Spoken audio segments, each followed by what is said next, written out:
3 days in June. I think, Jimmy, to anyone that was on that mountain, they know immediately what you're talking about, do they not? Yeah, it's. I've read books before where they do all the story of when I joined the army, the ship, the sailing down there, and the march across. But what I most thought people would want to know is the battle, the crux of the matter, you know, and the 3 days is all I wanted, you know, because that was what I thought was most vitally important, the 3 days, not the march across, not the sail down, you know, the 3 days in June. Well, I'll tell you what, mate, I reckon people on our podcast, that's exactly what they're going to want to listen to. And let's not be too candid about it, because war is a freaking horrible, messy business, and people need to know about it, because our youngsters get a very glamorized view of what killing is from all these Xbox games and stuff. And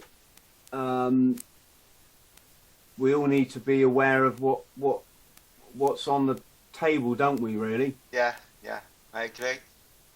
I'll just lay out my table, Jimmy. I'm fascinated. I'm obviously growing up in that era and then going on to join the Marines. I was fascinated with the Falklands era. My best mate's dad fought down there. God, I always get emotional when I say this, but my best mate had to sit in the bath as what we would have been, 10 years old, maybe 12. Yeah. He used to watch the news to see the names that come up at the end of the news, to see if his dad had been killed in battle that day. And then he used to take himself off to the bath and just have a bath on his and just so no one would see him crying. It's just insane, you know. I remember when me dad was telling me how he got told I'd been injured, like, you know, and me dad he's an ex-professional boxer, and he's not a softie, like, you know, and he was in the house just sitting there on a Saturday afternoon, and my sister was looking out the window, and she said, "There's an army man in the street." And, you know, you just put two and two together, you know. And then she said, "He's coming down our path." And my dad said, "I couldn't get out that chair. I couldn't move." And the fella knocked on the door, and he said, I just couldn't get out the chair. And one of my sisters, I've got 4 sisters, and they're all screaming, everyone's screaming. And the officer just came straight in and said, "He's not dead. He's not dead. He's 8, and he's coming home." And that destroyed my dad, like, you know. I can't think of anything worse, mate. I've seen some of the dads literally crying in their beer when their kids have been killed in the Middle East in this last 20 years, and having to live with that when the smug likes of Tony Blair have made freaking billions for themselves off all those deaths. I don't know how they live with themselves. Well, that's a whole nother story again, isn't it? But let's stick with yours. Yeah. I don't do you an injustice, mate. I fairly recently, so in the last year, maybe 2 years, I read Vince Bramley's book, Excursion to Hell. Yeah. And again, that was a very gritty, no holds barred. Yeah, but it depends if you know what actually happened. See, for someone who is just reading it as a book, I like Vince. Vince is a nice lad. I speak to Vince, but the book is totally inaccurate. Okay. I still speak with Vince now. Yeah. I know what is wrong, and I know what is right, and I know that never happened. That never happened. That never happened in that, or there's so many things but people are fascinated by the book, and they swear by the book, but it's only when you actually know, you know. I know in my heart that someone can read my book, and that's right, you know. Everything happened in that order, that's what happened, and that's where it happened, and that's how it happened, and I can live with that, like, you know. Yes. Where shall we start, Jimmy? If your book's the 3 days, do you want to? What made you join the paras?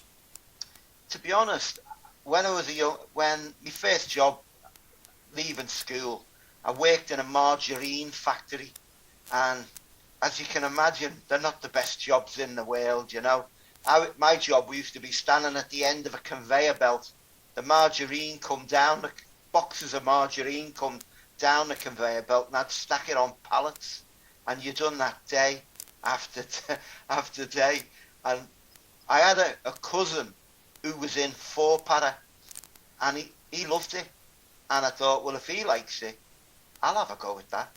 And I joined 4 para, which is, it's about 500 metres from where I am now. That's how near it was to me, you know. So I joined that, and all the physical, I loved it. It was like, it was just, it opened my eyes to it, you know. And I thought, I love this. I'm going to go regular. And I went regular, and I've never looked back. Best thing I've ever done in my life. Yeah. And when you say 4 para, is this the TA? The TA para, yeah. How were they looked at from the regulars? Are they kind of held in as equal? Truthfully, they're a cracking bunch of lads. They're professional. The 4 para, I could not fault them. I'm still friends with them lads today. I go to the local Parachute Regiment Association. All them lads are there. The lad, he was a sergeant at the time when I joined the TA. I'm still great friends with it. I've got the highest respect for them. The only thing I got told was, when you go in regular, going through depot, don't mention your ex-4 para, because they'll expect more of you. Do you know what I mean? You know, the weapon training, weapon handling and all that. So just keep your mouth shut and just go along with it, like, you know. And it worked. When I joined in the June 79, and in August, while I was going through depot, Warren Point happened. You remember Warren Point? Yeah, can you explain that for our listeners? Warren Point was it was a bomb, it was an ambush in Northern Ireland, and 18 members of 2 para were killed in a bomb in a place called Narrow Water. And I remember being at depot when all the funerals were going on. There was lads coming from everywhere to carry the coffins and what have you. And it sort of brought it home to you what you were joining, you know, watching these coffins with Union Jacks on and what have you, as you got, you know, but saying that, it was something I always wanted to do. When I was a child, I always was fascinated by the army, because I was a child of the 60s, and it's only 15 years after the Second World War. There was loads of World War II veterans in my life, like, you know, who were young men at that time, like, you know. And, like, to be honest, we had a shop by our house selling all World War, you know, all World War II stuff that had just been brought back, you know. If I had my time machine, I'd be going back, buying all the stuff. Yes, and I just wondered, on the subject of Warren Point, that was a secondary device as well. There was a secondary... Yeah, the first one went off. One was, and the lads took cover behind a wall, and then another. They picked a likely gathering point. Everyone hid behind the wall. Another one went off, like, you know. Yeah, for our friends at home, this was a tactic of the IRA, is they would set off one device. It might not necessarily even be very big, but then knowing that the security force would gather and set up points, yeah. set up a command post, Jimmy, wasn't it? And they would predict where the command post would be and put a bigger bomb or a bigger device under there. And this at Warren Point, it was just tragic. Because to be honest, the battalion I was in, when I left depot, when I passed out, I was sent to 3 para in Germany, and the lads in 3 para had to reinforce 2 para, so they sent a load of 3 para to fill the spaces, like, you know.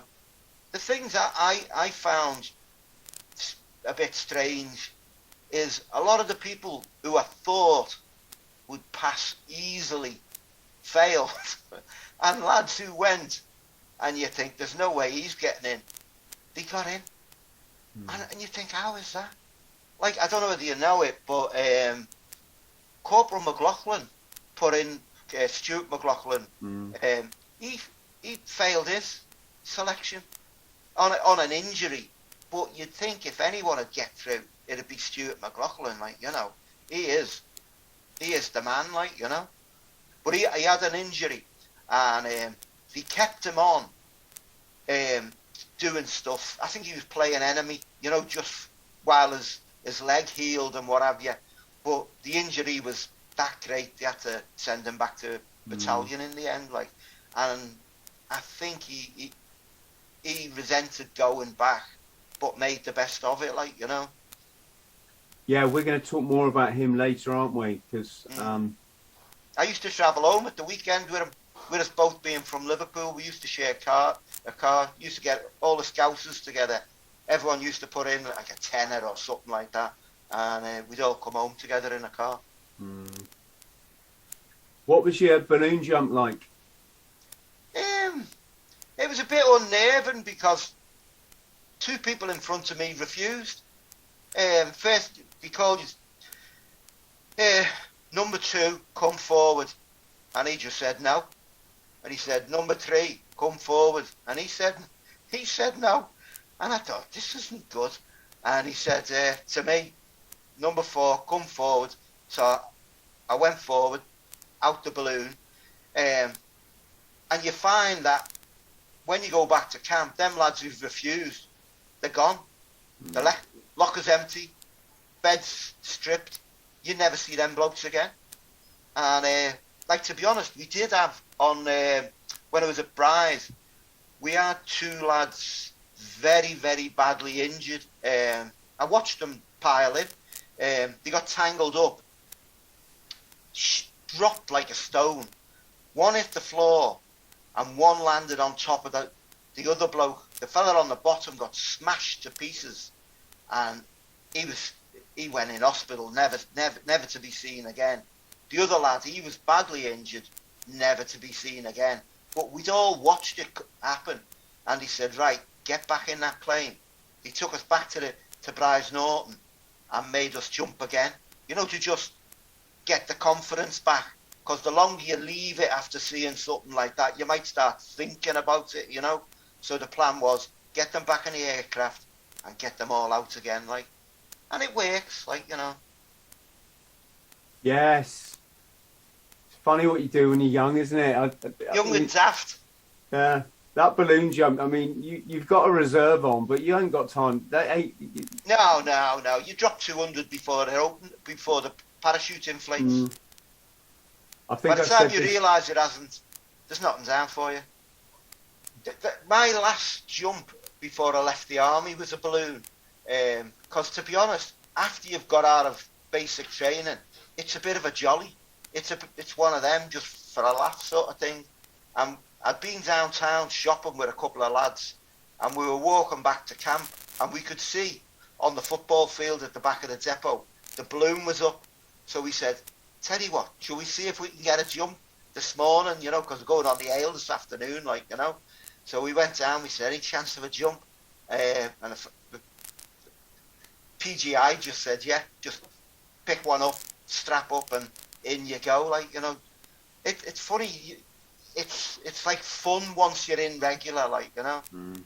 I think them days are gone, like, now, you know, with the health and safety and everything like that. But as you say, the way things gone on, that you'd never get away with now, like, you know. No. How did you get down south then? On the Canberra. Well, it wasn't too bad, to be honest. We sailed down, and what was good, I was in the anti-tanks platoon, and they let us mix with 4-5 Commando, their anti-tank platoon, and we went as guests to have a good night out with them, just to get our know our opposite numbers sort of thing, and I found the Marines all good lads, In fact, not long after we come back to England, we were invited down to, is it South Sea? Down there. They had a big do. And the Marine... Yeah, down Portsmouth somewhere. It might have been South Sea or something. And we thought, we're going to have murder here, because all the Marines down there. And but they were great. They were really, really made welcome, Yeah. The Royal Marines Museum used to be at South Sea, I think it might be. Yeah, we had a ball down there because you were expecting. You just expect the worst, don't you? Mm.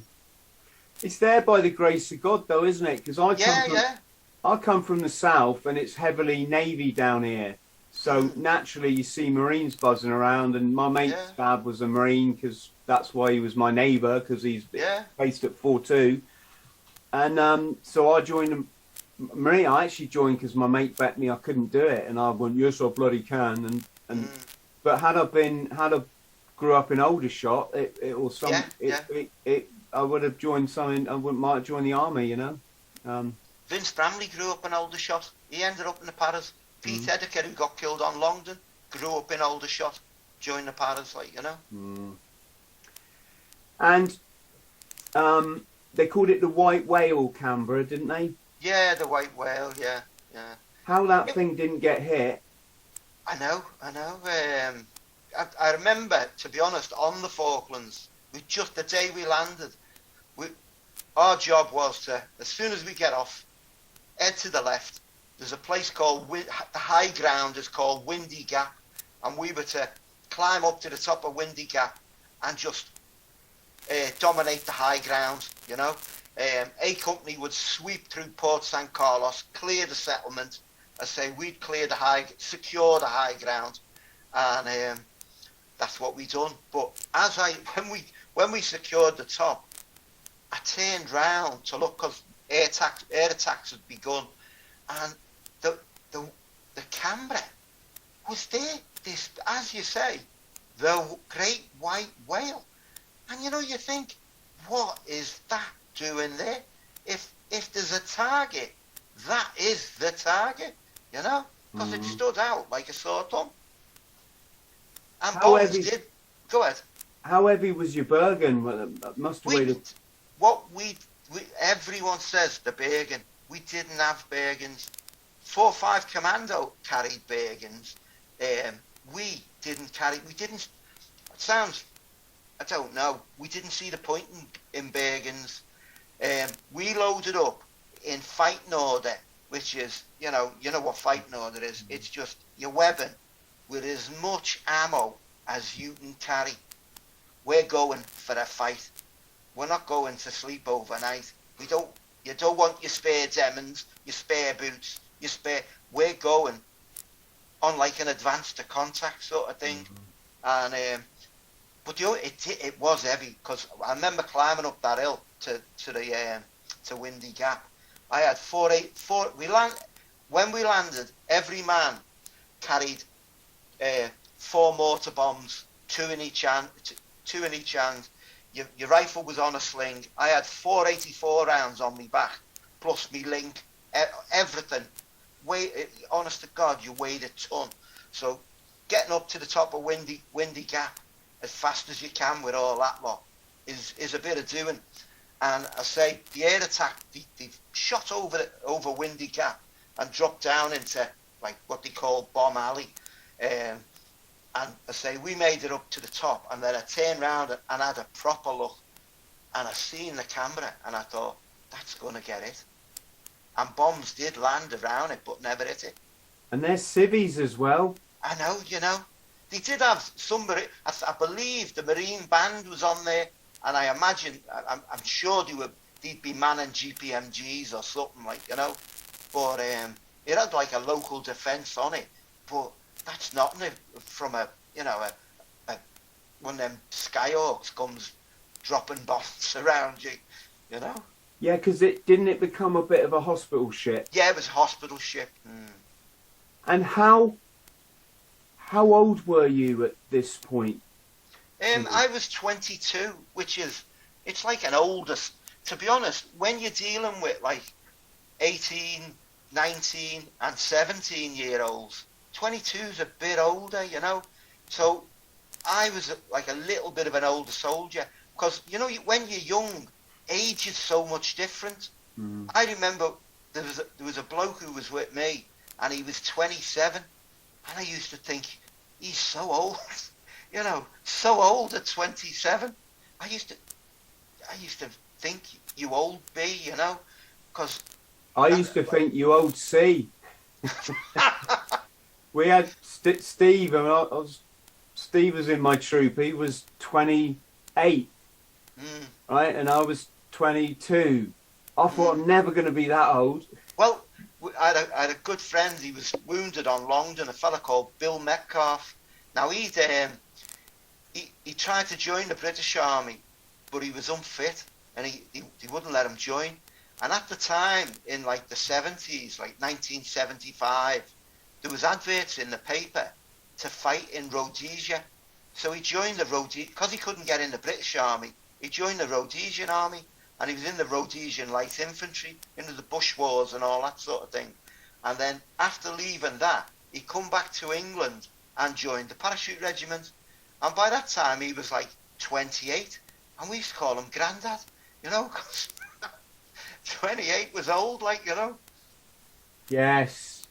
Sorry, Jim, just making some notes. No, you do your stuff. Because some of the stuff we're talking about will make a good clips.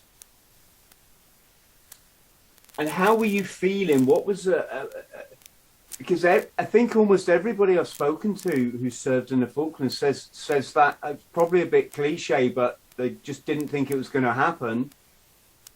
We wanted it to happen, but we didn't think it would happen. We thought we'd get there, the boat would turn round and come back home, but we wanted it. It's something you want. You know, when you're young and daft, you worry and you want to go down. It's sort of the height of your career sort of thing, to go and actually do it, you know. Because I remember when I joined 3 in Germany, they'd just come back from Northern Ireland, and if you hadn't been to Northern Ireland, you hadn't been anywhere, like, you know. You felt, you know, because they'd all been to, I think they were in the Ardoyne, and if you hadn't been the Ardoyne, you were a crow, like, you know. And you wanted to go and do something. And say, before the Falklands, I did go to Northern Ireland, so it sort of breaks your duck a bit, like, you know. Yes.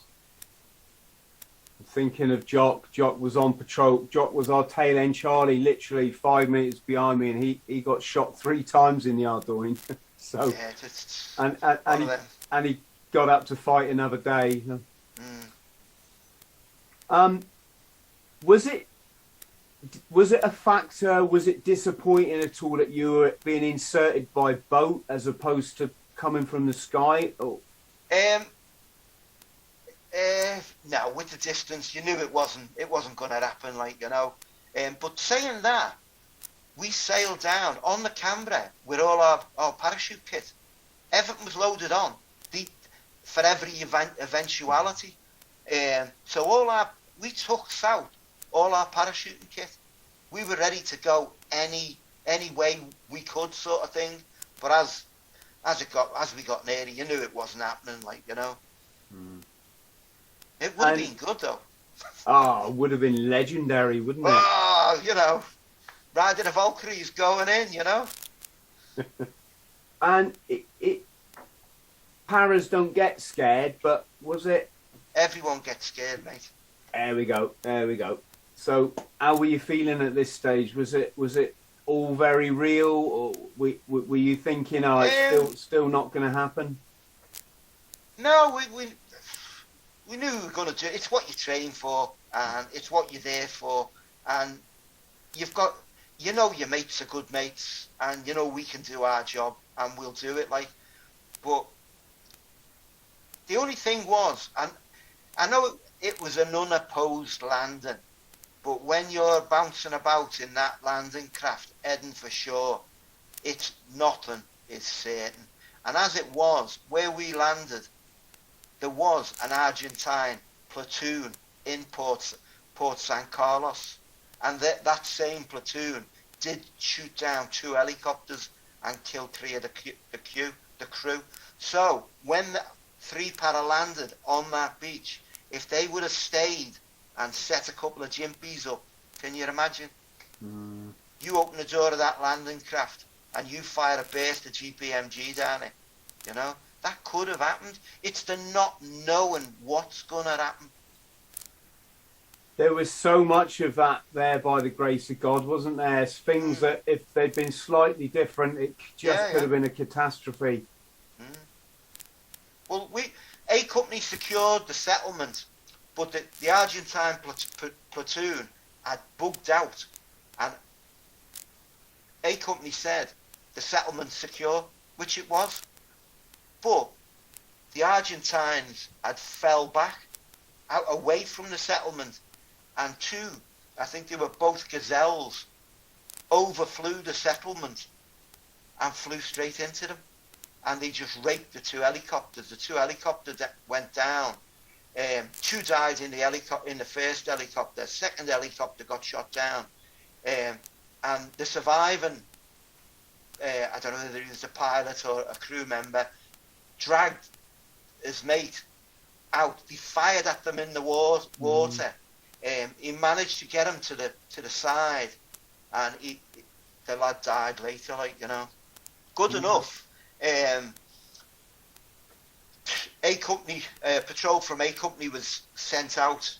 Corporal Stage went out to rescue them, sort of thing, and he put his GPMGs on the high ground and sent a patrol forward and called some mortars in on the RGs, like, and he got to them, and one fellow was still alive. This fellow was still alive, and he started treating him, and he couldn't understand what he was saying. He was incoherent. He was just saying thank you, but he died. He sort of, I think he thought he'd been rescued and give up. Do you know what I mean? I'm saved. I can stop fighting now. But in doing that, that was the end of him, like, you know. Sad. What was it like having to tab with all this massive weight? Well, you know yourself, you're used to tabbing with weight. That's what we do. It's what yous do. We often, it's a weekly occurrence. You know, we're used to Otterburn, Senny Bridge, all the Brecons. It's our job. That's what we specialise. Moving fast with a lot of kit, because that's what the airborne soldier does. You know, you drop out the sky, you fend for yourself, sort of thing. But I'll say it was a hard tab. That was it. It was hard. We went from San Carlos straight to Teal Inlet. We got in Teal Inlet about 2 o'clock in the morning, and we left Teal Inlet at about, it gets daylight about 10 o'clock in the morning. So we left about 11 o'clock. 4-5 were just coming in as we were leaving. They were walking in Teal Inlet as we were walking out Teal Inlet. We were off then to Estancia, and that was the hardest tab, because, as you know, there's no roads. Everything's across country, stone runs, rivers, everything, and you know, although as the crow flies, it's 60 mile to Estancia. It's well more than 60 mile, because you're going, you know, it's a good old snake all the way there, like, you know. I was when we reached Estancia, I was absolutely on my chin strap. I was exhausted. Lucky enough, my feet weathered all right. My feet were good, because when we got to a estancia, it was, right, go up that mountain there, go up Mount Venet. So we're 60 miles to estancia. Now climb that mountain up there and sit on the top while everyone else catches up, like, you know. So we went up on Mount Estancia and we stayed there.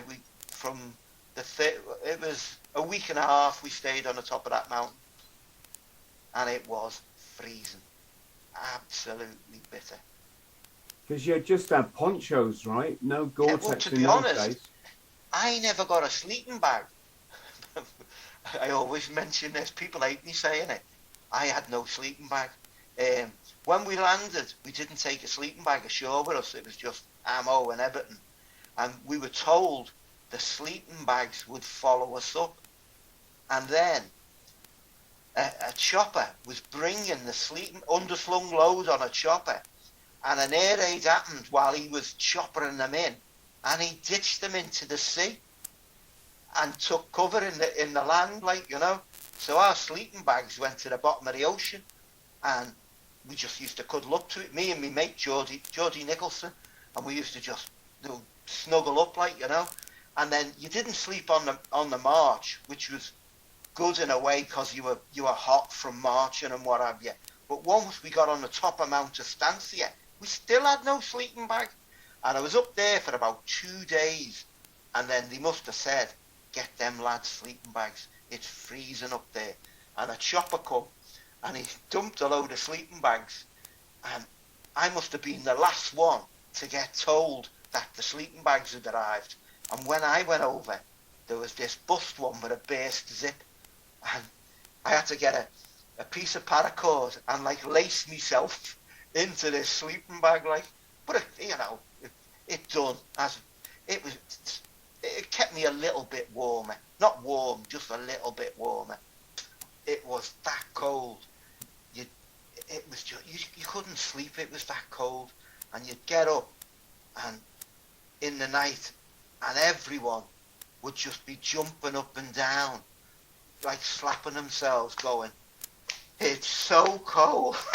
It's so cold. It was. I have never had, well, saying that, during the battle it was -15, like, you know, but it was cold down there, like, you know.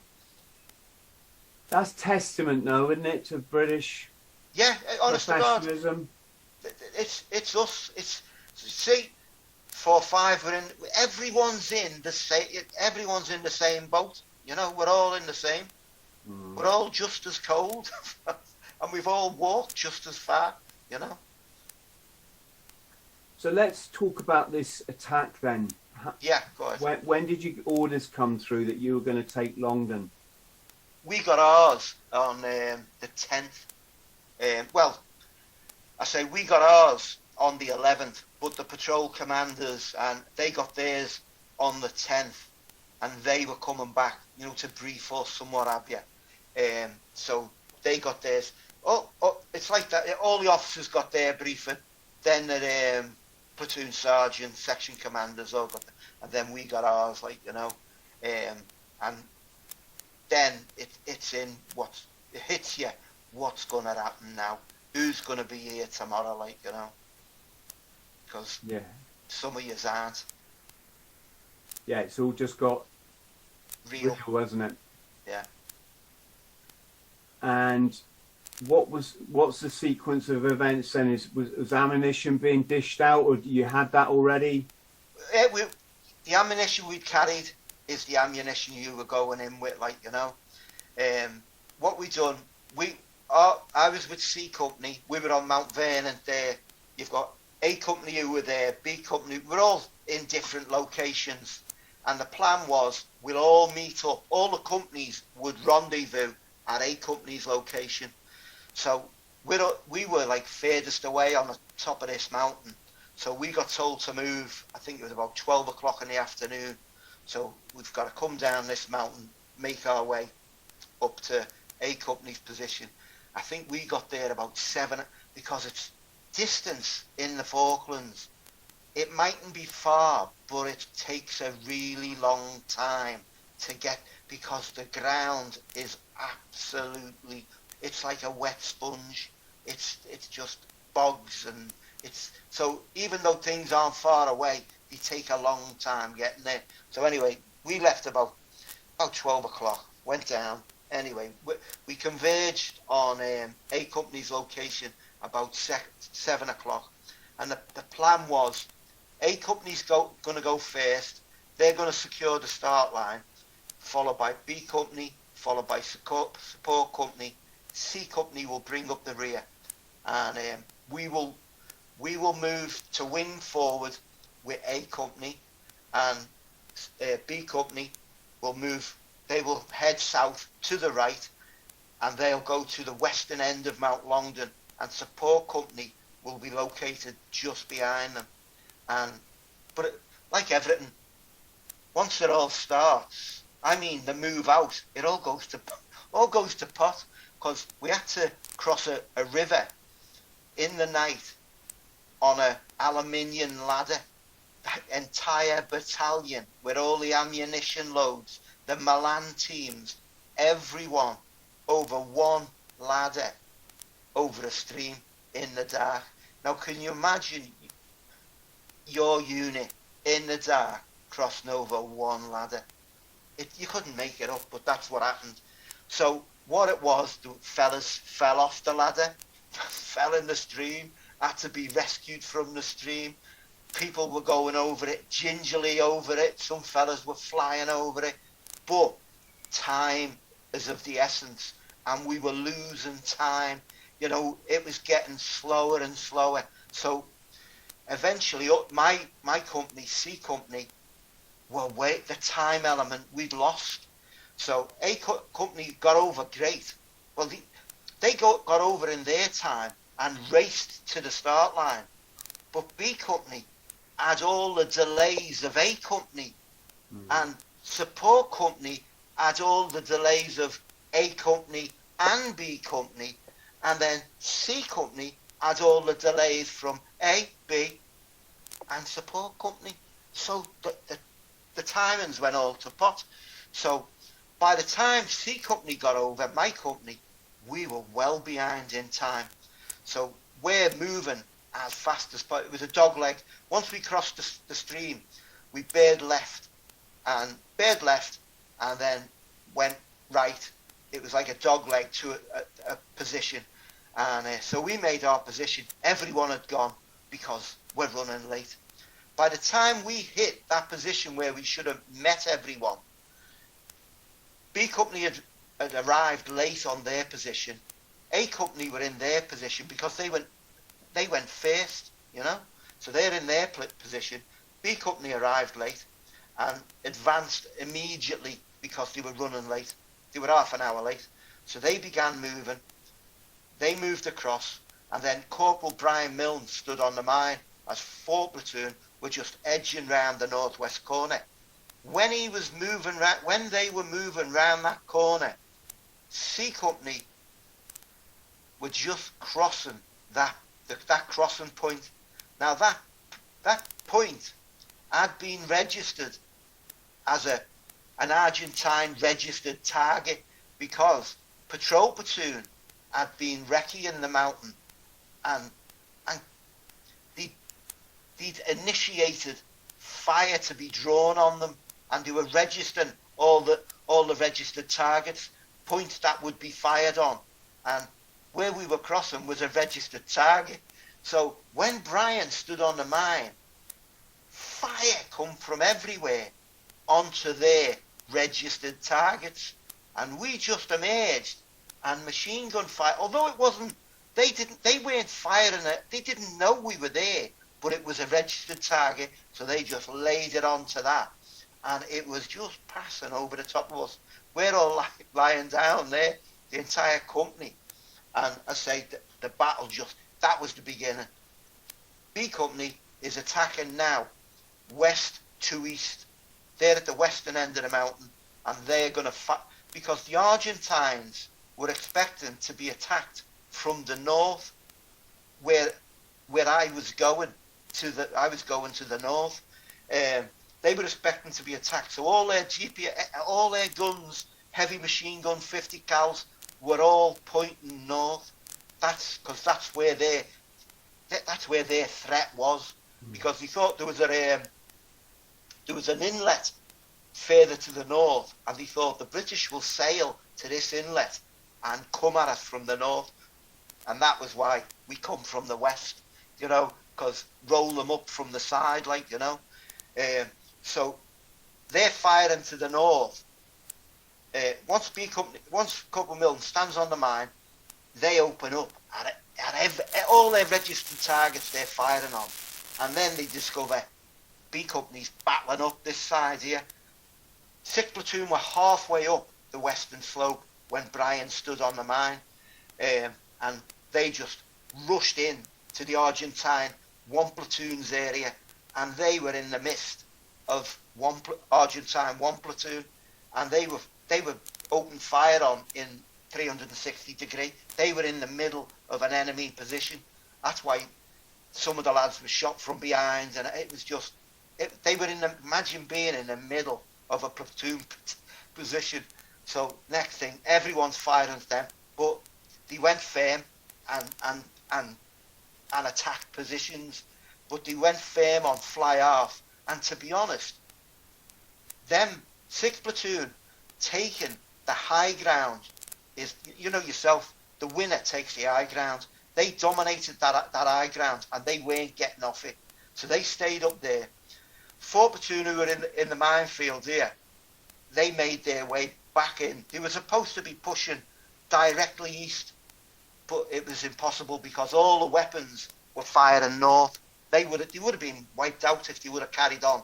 So they turned inward towards the northwest corner of Mount Longdon.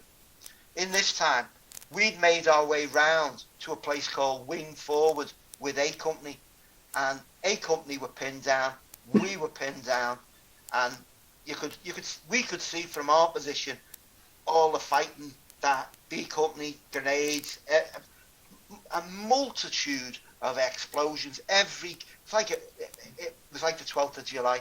There was just, what amazed me was the colour. When like 84s explode in the night, and the greens and the yellows, and it was amazing.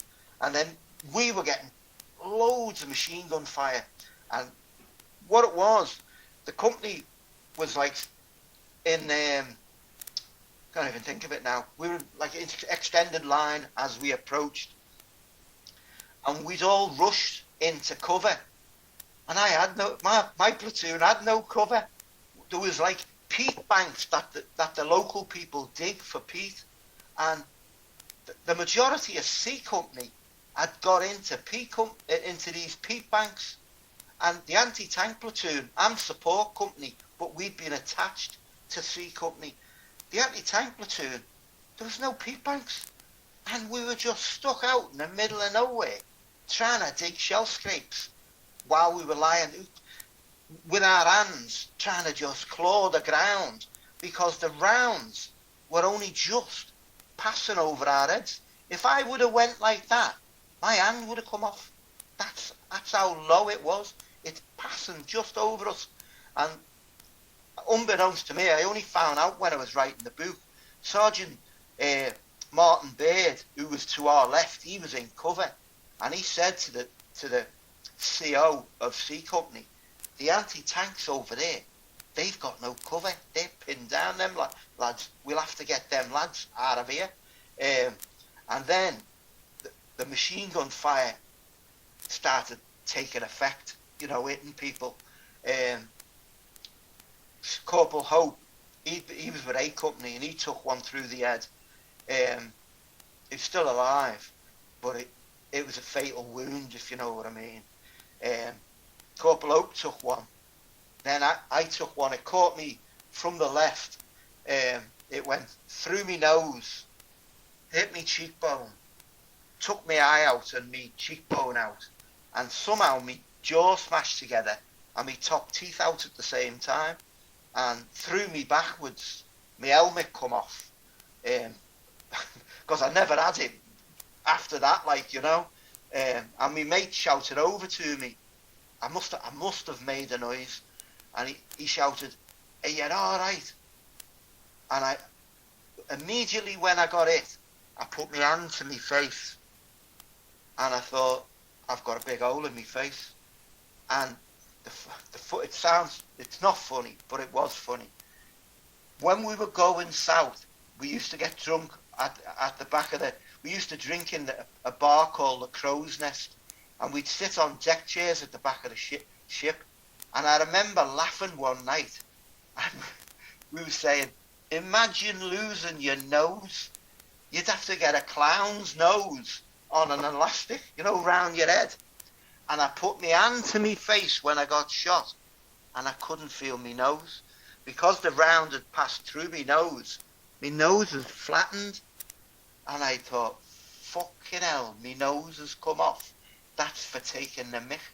That's payback. Because I'd laughed about it, I've lost my nose. And then my mate, Geordie, he said, you're okay.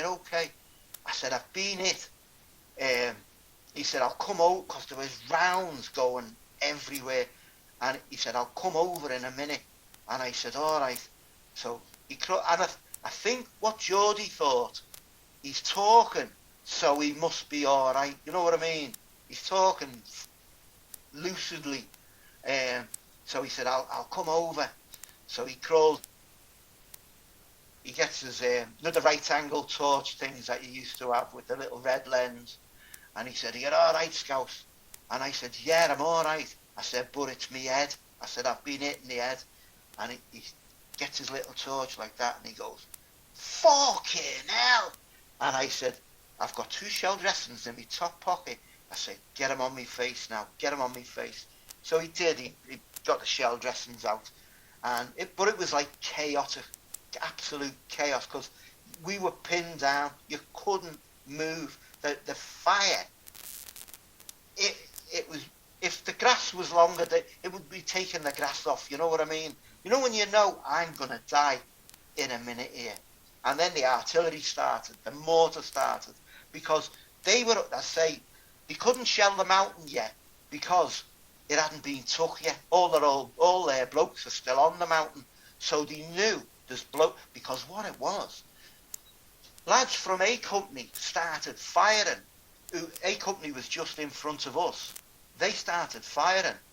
And in doing so, you're giving away your position. Do you know what I mean? They didn't know where you were till you start firing.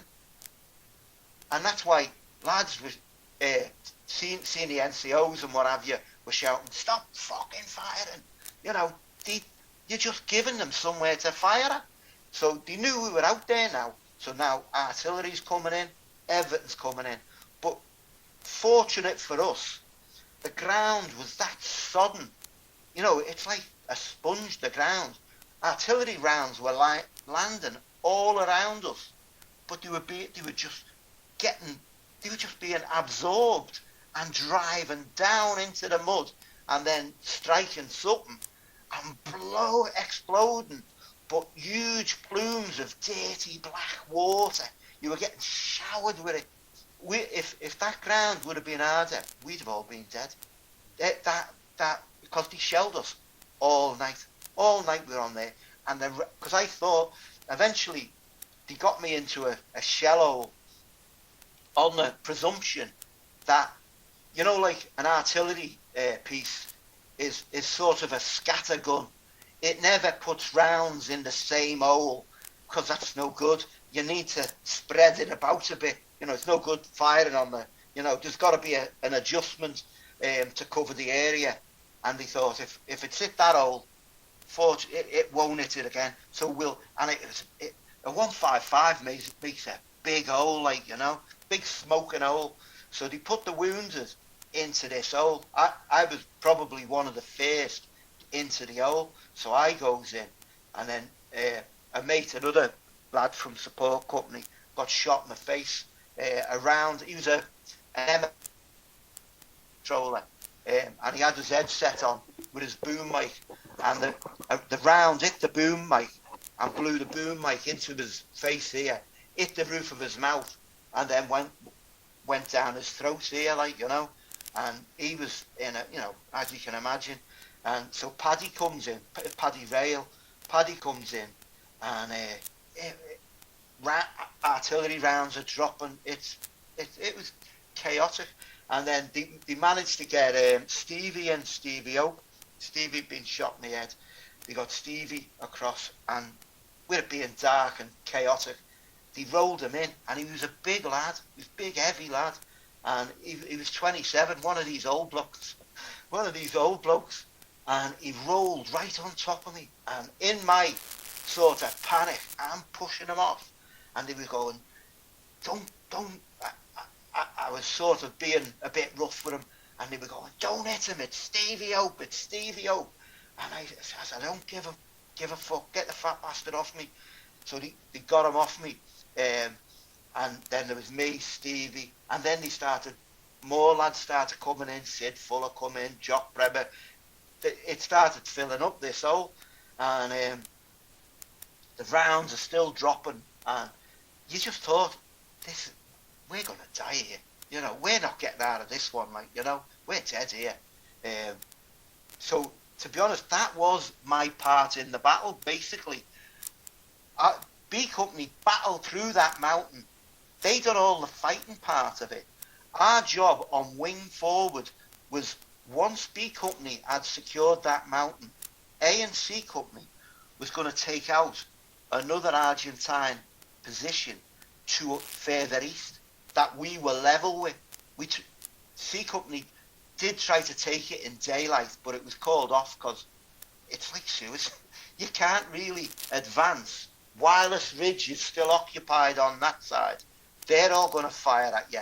The position we're going at has got 50 cals and 105s. It's the brigadier said, don't even do it. The advance started and had to be called off because the rounds were landing, the incoming rounds were landing all round C Company. So the brigadier got on the blower and said, stop that advance, because, you know, you might get there, but you're going to lose loads of blokes.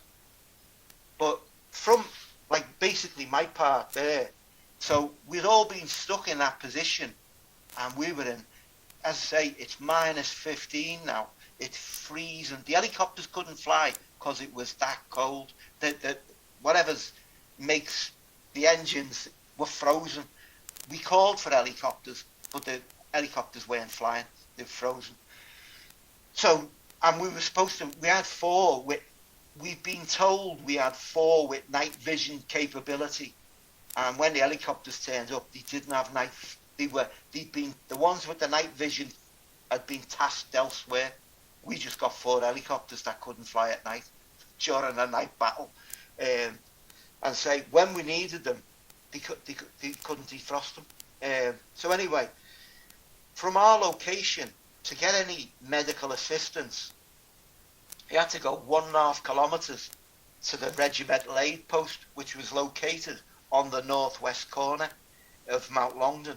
And in between us and the regimental aid post was a minefield. And they said, right, get them into ponchos and carry them through that minefield.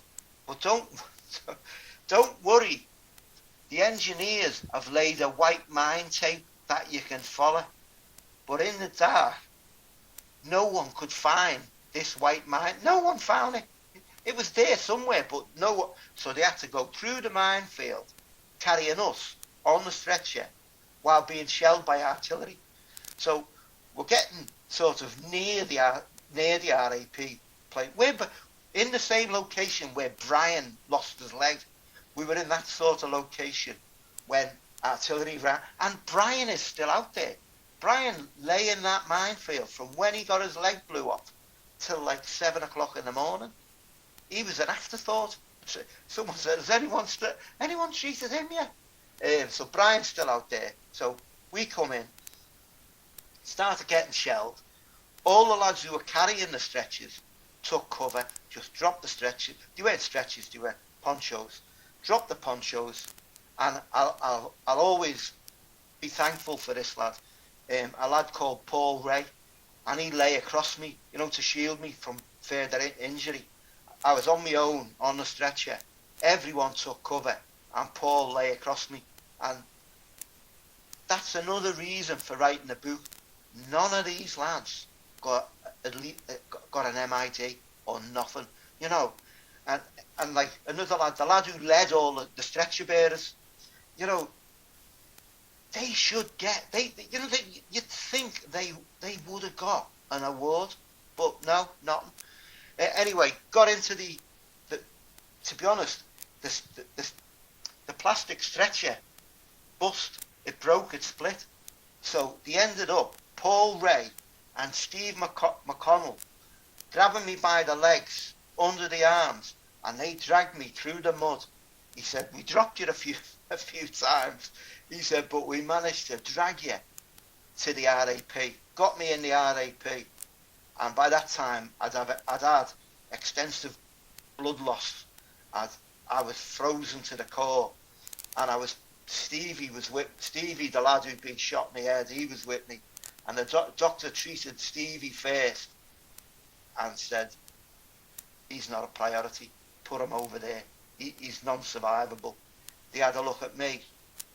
Non-survivable. Put him over there. So I got put over there with Stevie. So we lay there for I don't know how long, because I was unconscious. So next thing I remember is getting carried on a stretcher. And I'm on the stretcher going somewhere. At the time, I didn't know where. But I know now I was going to the mortuary area at the back. Round the back of the rocks is where they were putting the dead people. So I'm getting carried. And I must have moved, because this fella carrying the stretcher said, this one's just moved. And the other fella said, who is it? Who is it? And the other fella said, fucked if I know. He said, let's take him back.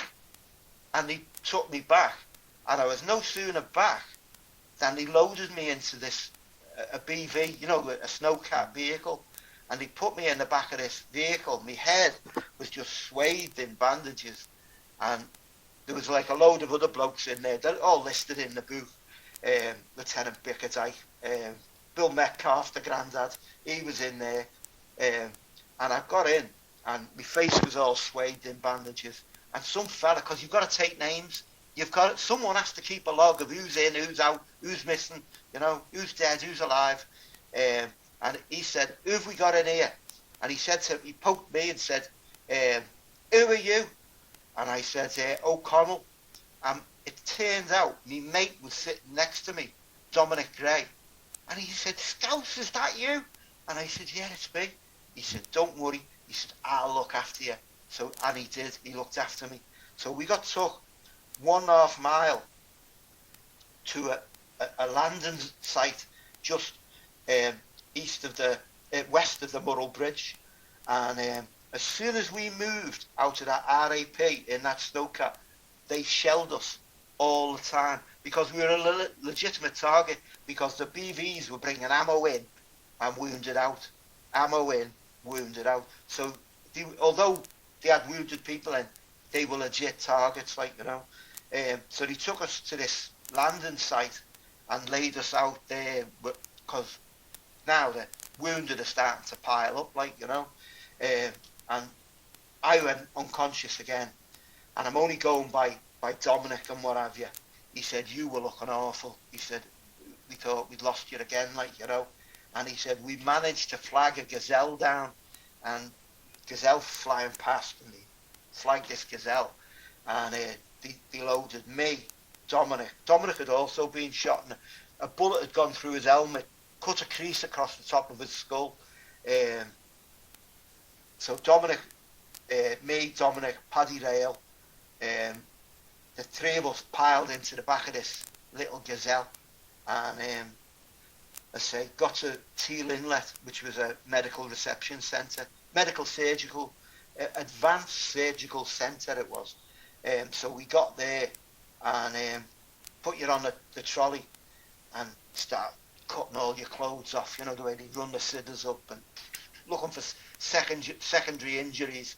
And I remember looking up at the ceiling, and there was a big porno picture stuck on the ceiling. And it said, if you can see this, you're still alive, you know. And I thought, you know, It's something that, you know, it sticks with you, like, you know. Because another thing I remember, when they were cutting me clothes off, they were cutting me Norwegian shirt, and I thought, that's me good shirt. And I had a pair of, I don't know, do you remember OGs? OG trousers. They were like really old issue. I think they had them in Malaya or somewhere, but they were really, they had double pockets on, they were like classed as, I don't know if the Marines have a term. In Para-Reg we say alley. You know, when something looks smart, that looks alley, that. They were alley, you know, you wore your high leg boots with them, and they were baggy and they looked the part, you know. And they cut me OGs off of me Norwegian shirt. I thought, that's all me good. Because you know what I'd done? Before we went on Longdon, I thought, because I'd wore a windproof all the way through, you know them windproofs.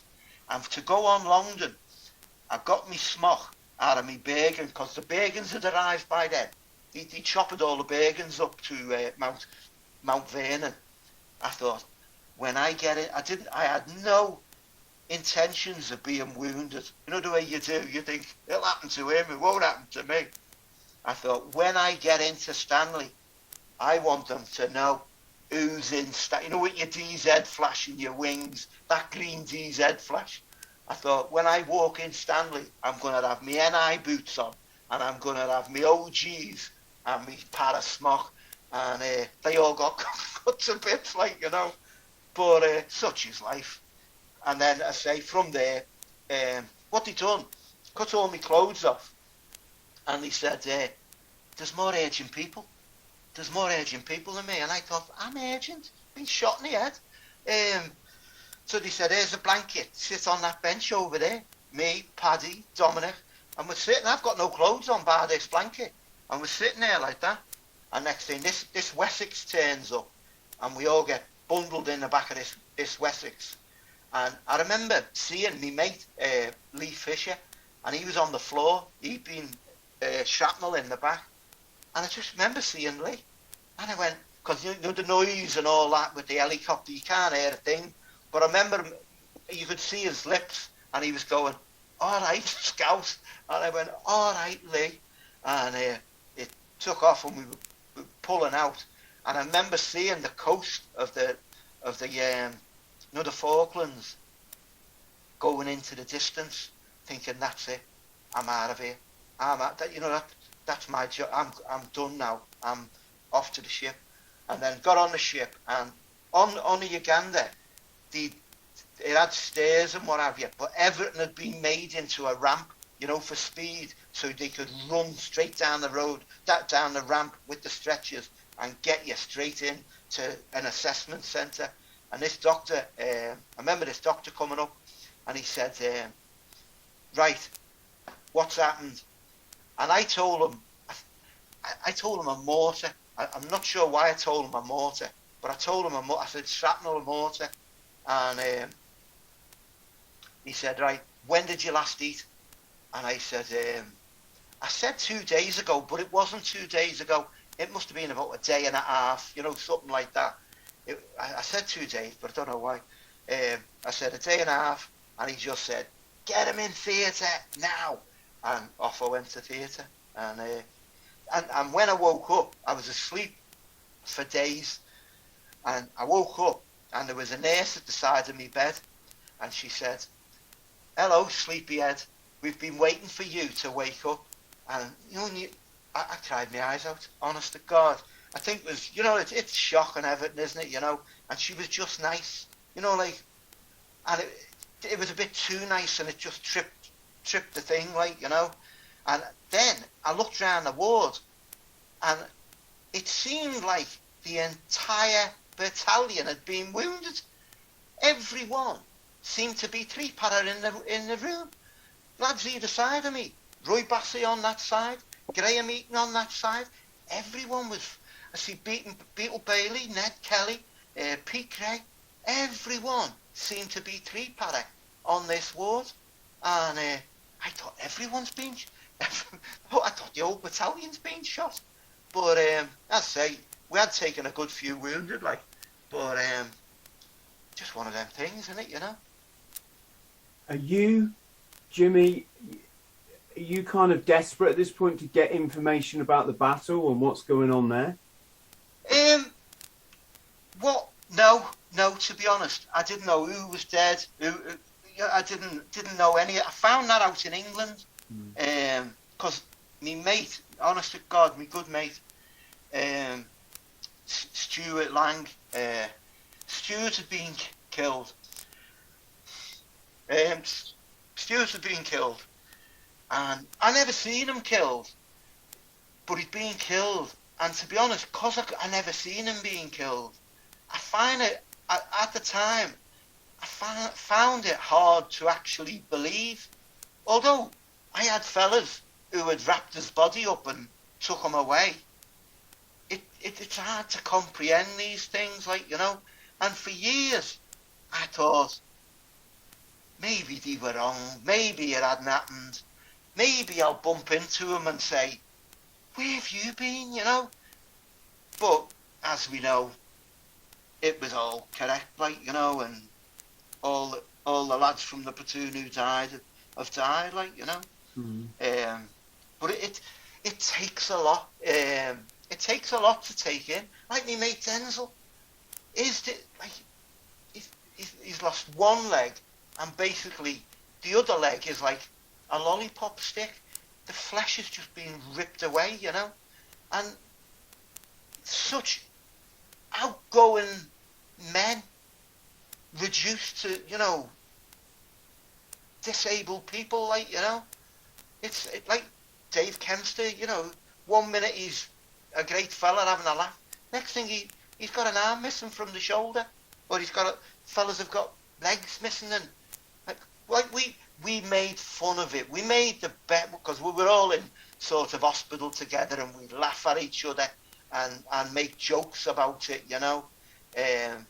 But that's like the way of coping, isn't it? You know, you make fun of things, like, you know. We could make fun of them, but you'd shin someone else who made fun of it, like, you know. But yeah, it's a strange thing, isn't it? You know. Gosh, it's just beyond comprehension, isn't it? Really, unless you've actually been through it, I can't even imagine it. Truthfully, I had times when I didn't believe it happened. I didn't. Sometimes I think, did I dream it? Did it happen? But you look in the mirror and you go, well, yeah, it did, yeah. You know, but I think a lot of us are the same. Sometimes you're not even sure. I don't know. Because to be honest, it's so far away, yet it's like yesterday. Do you know what I mean? It's 39 years now, but I can get tricked like that. You know what I mean? I went to Remembrance Sunday, must be 2 years ago now, because we had none last year. And I was with a fella, John Charlton, ex-3 para, and we were talking about something, and it just come out in floods. It just come out. You know, I don't mean crying, I mean floods. It just fell out of me in buckets, and it only takes a word or a little something, and it just takes you unawares. And like John was saying, you're all right. I said, yeah, I'm all right, I'm all right. You know, once you got it out, but it did take me surprise. I was in the pub, you know, mad. Before we talk about your, I don't know if recovery is the right word, Jimmy, but shall we just mention Stuart Mclaughlin and... Yeah, Stu, yeah. And was it Ian Mackey or Mackay? Ian Mackay, yeah. Yeah, because there's some legendary tales told about these guys. Yeah. What was going on there then? Well, Stuart Mclaughlin was Stuart Mclaughlin. Stuart Mclaughlin is a man among men. You know, if he walks in the room, you know Stuart Mclaughlin's in the room. He wasn't tall. He was a shortish chap. Not short, but he wasn't tall. You know, you see big fat. He wasn't big. but he was an imposing character. You know, what he said went. And if he tells you to do something, you do it. You don't argue, you don't query it, you do it. And to be honest, Stuart was made for that night. When you need a leader to lead you in battle, Stuart is the man. And if he tells you to go forward, you will go forward. That he fought on the north side of the mountain, and let's say the platoon commander had been wounded, the platoon sergeant was dead, and the driving force was Stuart Mclaughlin. Stuart was rallying people, giving the ammo out. He was the lead on the side of that mountain. In fact, to be honest, after the push along the northern side, when they were told to reorganise themselves and get a brew on, because A Company's now going to take over from B Company, he has to go with A Company and advance with A Company. And the OCA Company said, no, we've got enough blokes.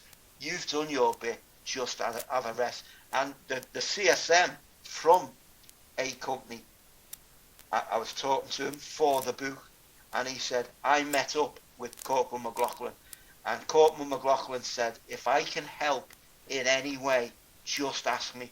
And the company sergeant major said, well, what I do need is ammunition.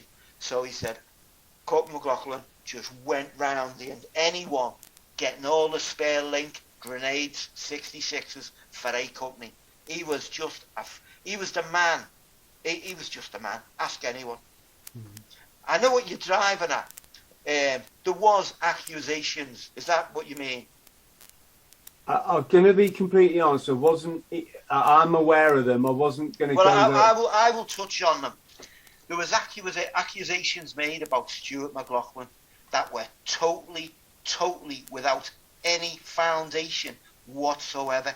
What it was, the people who made, or person who made them accusations never met Stuart Mclaughlin, had no contact with Stuart Mclaughlin. And he also mentioned that the Padre was part of it. I've spoken and interviewed the Padre for the book. Totally untrue. Absolute. What it was, there was a list of medals made for the book. Now, the platoon commanders made their list of medals. I've got these are the lists that were made in Port Stanley. Port Stanley, they made lists. I've got a copy of John Shaw. He was the platoon commander of 6th Platoon. Lieutenant Mark Cox, who was the platoon commander of 5 Platoon, which is Corporal Mclaughlin's platoon. And he wrote of Corporal Mclaughlin, outstanding with his leadership, put him in for a medal. And our medals, there was something went wrong with our medals, and there was another lad from 6th Platoon, Harry Gannon. Harry Gannon was put in for the Queen's Gallantry Medal. You know the Queen's Gallantry Medal? So if you don't get you get put forward for it, you don't get it, what would normally happen? You'd get a lesser. You'd get something lesser. You'd walk, even if you walked away with a mention in dispatches, you got nothing. How'd you go? By being recognised by your platoon commander for a Queen's Gallantry Medal, and you get nothing. You must have done something to get put forward for it. And the same with Corporal Mclaughlin. He was put forward for the military medal. I went up to Major Argue is dead. I went to his brother's house, because all his personal effects are in his brother's house, all in boxes.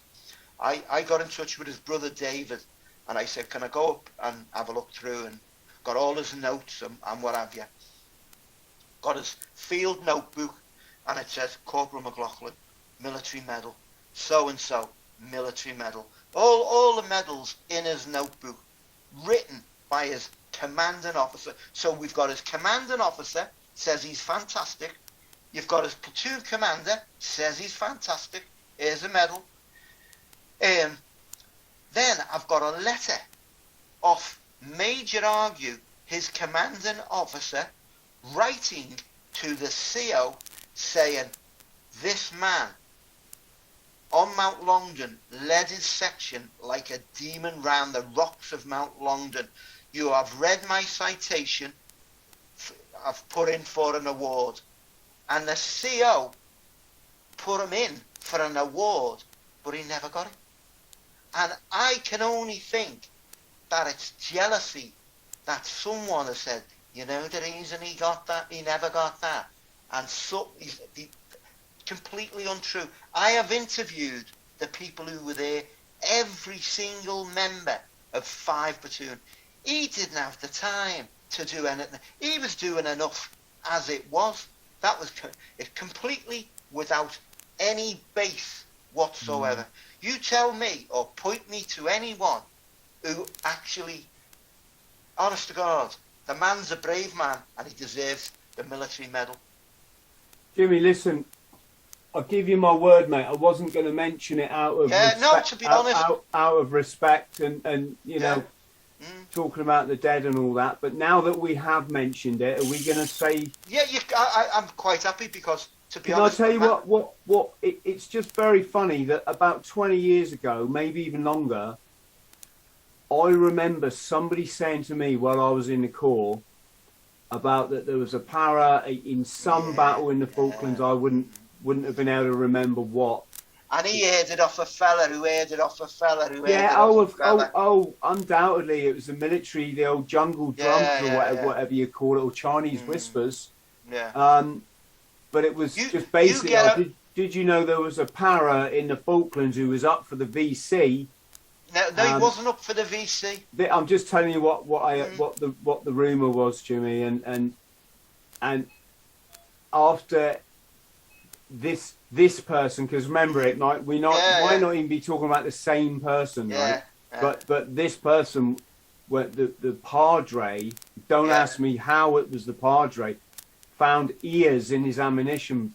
That was supposed to be the padre. The padre, I won't say his name, but I know the padre personally. When I was injured, he come and prayed at me bed. I went down to his house. He made me very welcome. We went through everything. He gave me all the help he could. And what a nicer, more gentle man you couldn't get, because that's what padres are. Really lovely men. And that was total lies. How did it even come around? You'd always get some toe rag. You get one man from 3 para to stand in front of me or stand in front of anyone, and I'll call him a liar to his face. Yes, I'm glad you covered that. To be honest, I'm glad it's there, because it really annoys me that man went without his medal for some, and has cast aspersions on a good man who fought like a. He was everywhere. He was everywhere. Everyone knows. All those that were there knows he deserves that medal. That's why we do the march in London. We do an annual march down Whitehall. We've presented petitions to 10 Downing Street. The CO has offered to rewrite the citation, but the awards committee have told us they don't do retrospective awards. The Americans do, the Australians do, but we don't. Well, those that know, don't they? And that's the most important thing. The present, I was talking to the present, a past CO of 3 para, and he said Corporal Mclaughlin is a legend. Even now, amongst 3 para, everyone knows Corporal Mclaughlin and what Corporal Mclaughlin was. And can we just explain to our friends at home how he actually died? He was, he'd finished, the A Company was now advancing. They were advancing to take full back the eastern end of the mountain. And it was the reorg phase. B Company are getting a brew on. It's over, sort of thing. For them, it's over. They're having a rest after a long, hard night. And further east, at the western end of Wireless Ridge, there was a 105. And from that 105 to Mount Longdon is, I think it's 1,500 metres. I have measured it, it is in the book. But I used to be in the anti-tank platoon. Do you know the Wombats? It's like a recoilless rifle, like a... it was a name from when I served. I can't remember. Yeah, it's an old weapon. It's an old weapon, but basically it's a tube on wheels, and and a big bang comes out the back, and you fire a 105 round out of it, like, you know.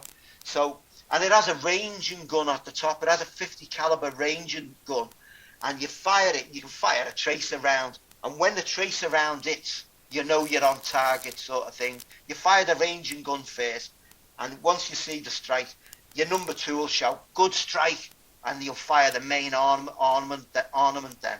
So what this 105 was doing at the end of Wireless Ridge, you could see the machine guns. They knew that the mountain had fell, and our machine guns were firing. And can you imagine, it doesn't get light in the Falklands till about 10 o'clock. We were working on Zulu time. We were working on London, not local time. We were working on London time, and it was called Zulu time. So they fired this 105 in like an hour. They fired it high, and it was dropping down, you know. They fired the first one. It went over fly half and impacted amongst the Milan crew, killed 3 of them. They fired another round. It fell short a bit and landed in the first bowl where Corporal Mclaughlin was. Oh no, they fired a second. It killed a Royal Engineer, airborne, a 9 Squadron lad. It killed him, and it killed Chris Lovett. Then they fired a third one, and it landed in the same place. And a piece of shrapnel, it blew Grant Grinham's leg off. Well, it was hanging on, but come off. And it hit Corporal McLaughlin in the back. Made a big hole in his shoulder here. And the thought at the time was it may have punctured his lung and what have you. And Corporal McLaughlin was saying, I'm dying. And he was saying, he can't afford to die. He's got a christening to go to because he had a young son and he wanted to go home for the christening. And the medic come forward, and Phil Probertson said, "You're not going to die. It's bad, but you know it's a survivable wound." So they started putting shell dressings on him and what have you. And he said, "Right, you've got to go down the regimental aid post, the RAP." He said, "You've got to go down there." And he said, "I don't want to go. I want to stay here, you know, with the lads." And he said, "No, it is bad. You need to go down." And another medic stepped forward, a patrol medic from, like Pathfinder's patrol medic. We had D Company, that was like our patrols. And a lad called Pete Higgs said, "Scouse, come with me, I'll take you down."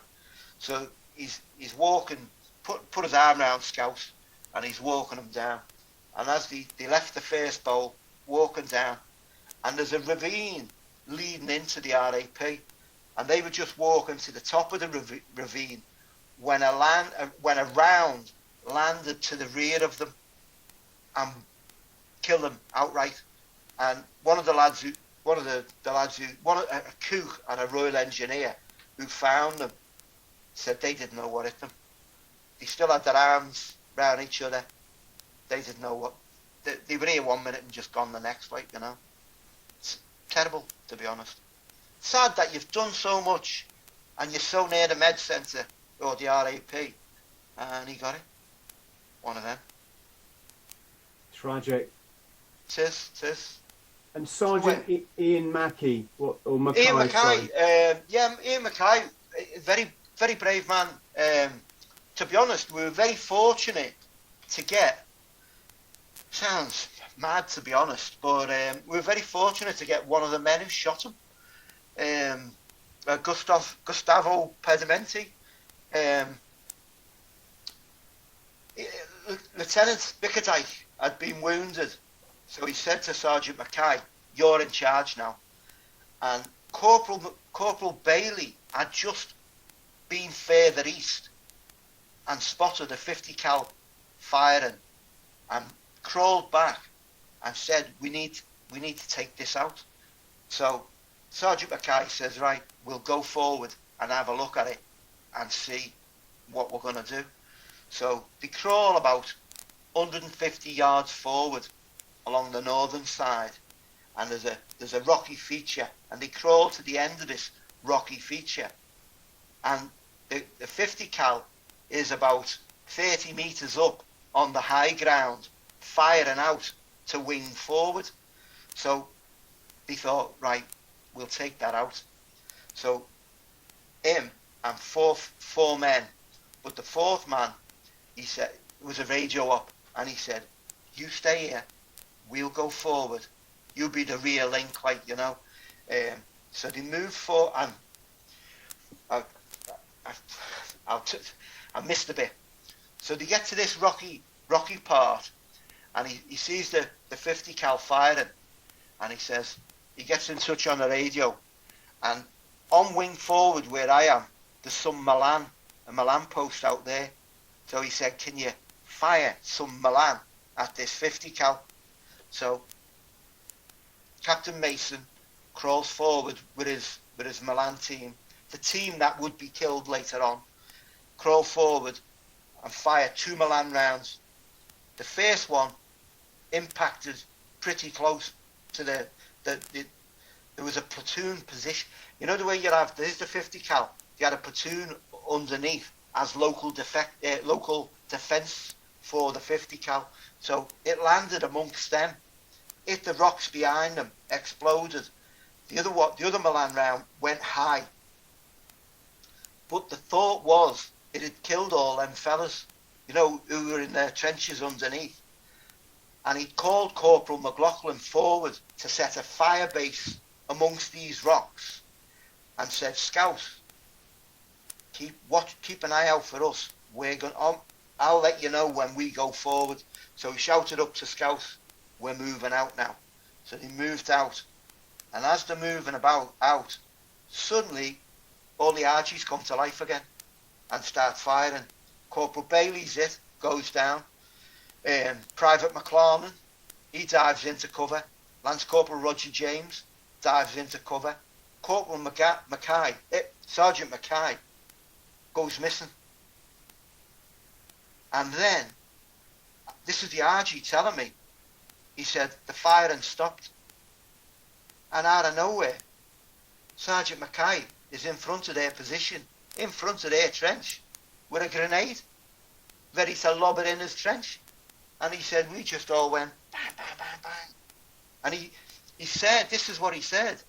He said he appeared in front of us and almost stopped for a moment, as if surprised, and then went like that to lob the grenade in the trench. And he said, we all shot him, and he fell in front of us. And he said, his body was smoking.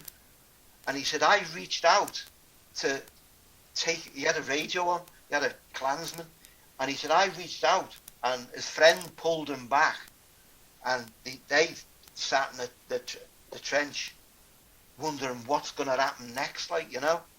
And then 4 platoon, they sent another, because they had to report back and say, platoon commander's down, Sunray Minor is missing, we don't know where he is, could be dead, could be anything could have happened. What do you want us to do? So they sent Sergeant Des Fuller to come down and take over the platoon. So he took over and just said, right, we're just going to carry on pushing forward. So they moved, they said, right, fix bayonets. And they were in the cover of some rocks. Fix bayonets, we'll move out and we'll just attack this RG position. And that's what they done. And more casualties were taken and what have you. But Gustavo, who was still he was in the position, he was shot. All the lads are running around doing what they do, you know, grenades, bayonet, everything. And And Gustavo said, I was lying on the bottom of the trench. And he said, I was shot while I was lying on the bottom of the trench. And he said, he said, I thought to myself, they're going to kill me. They're going to kill me. And he said, I was lying, been shot once. He said, and I remember them. He was shouting. And he wrote it as he could hear it. But I think he heard what John Lewis was shouting. John Lewis was there, and John Lewis was shouting, position clear, position clear. And he said it went quiet for a moment, and he said I could smell smoke. He must have lit up, because for the nerves and what have you, And he said I could smell smoke and I could hear them. And he said they lamented, that was his word, not mine. They lamented for their fallen Ian Mackay. He said they lamented for their commander. And he went unconscious, and he lay in that trench. And eventually, 4 platoon pulled back and called another fire mission down on that position. But that you got to give the RGs the due. They held that position. Even with all that artillery bombardment, they just what it is. That mountain is just solid granite, and if you get yourself in one of them nooks and crannies, nothing's going to get you out of it, because the walls are 3 foot thick. It's going to take something to get you out of them. That's why, to be honest, when 3 Para took the mountain, they just occupied the Argentine positions because they were that good. They were brilliant. But anyway, Corporal Mclaughlin comes forward again. He tried to take that 50 cal out, but you just couldn't get near them. They had machine. They just couldn't get near them. Fired 66s at it, 2 grenades at it. They could have held that position, but the CO said, pull back, we're going to flatten it again. So they flattened that position again. Corporal Mclaughlin pulls back again. I say, once again, he's evacuating the wounded. He's, honest to God, the man was a star all night. How he walked up, well, he didn't walk away, but how he got nothing, I'll never know. Because every single man there knew Corporal Mclaughlin is the man, Jimmy, what was it like for the lads? I mean, every podcast I've done, every story I've ever heard, any documentary, this sort of thing, no one actually talks about, this is fucking serious. There's torn up dead bodies everywhere with it. I'm guessing their guts hanging out and their fucking heads missing, and